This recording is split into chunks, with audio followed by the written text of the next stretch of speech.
Kementerian Pertanian beri bantuan sarana prasarana produksi perkebunan untuk petani di Bali.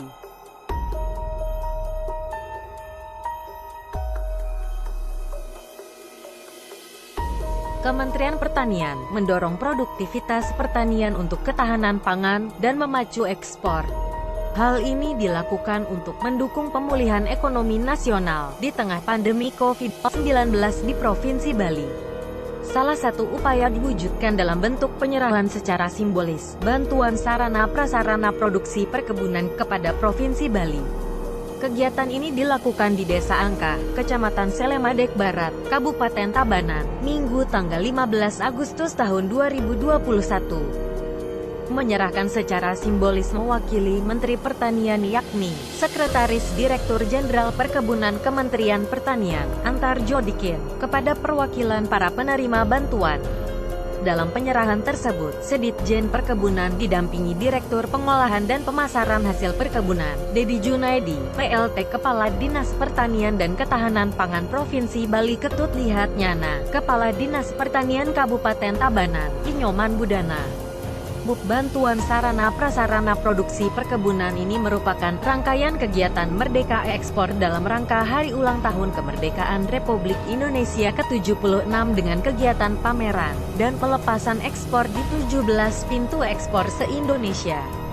Selain penyerahan secara simbolis, bantuan sarana prasarana tersebut juga dilakukan kegiatan mengunjungi kebun kakao dan memanen komoditas kakao di kebun yang ada di Desa Angka. Hasil pemantauan di kebun kakao dan pengolahan di sana, menurut Antarjo menyampaikan ada beberapa hal yang perlu diperhatikan. Yang perlu diperbaiki dari semua ini, kalau dari sisi fermentasi bagus. Jadi di sini yang perlu ditingkatkan soal kebersihan, di mana negara luar banyak standar, seperti masalah kebersihan jangan sampai ada kotoran, ungkap Antarjo.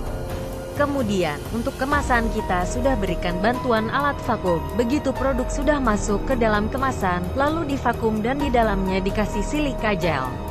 Pemberian silika gel di dalam kemasan produk sendiri agar tidak ada kondensasi. Kalau tidak dikasih silika gel ada kondensasi dan lembab, nanti akan ada jamur di dalam kantong plastik kemasan produk itu.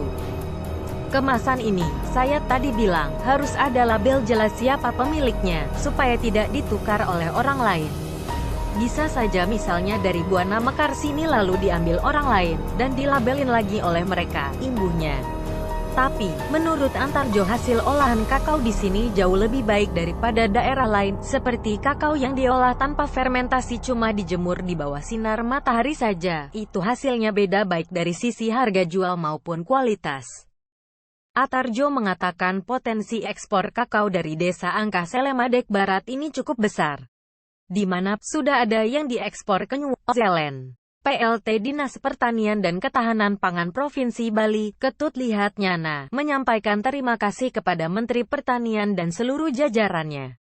Karena, di tengah pandemi COVID-19 ini ada lompatan luar biasa yang dilakukan oleh Kementerian Pertanian. Sehingga, pertanian tetap eksis menjadi satu instrumen ke depan bagi kita di dalam menata pondasi ekonomi di Bali.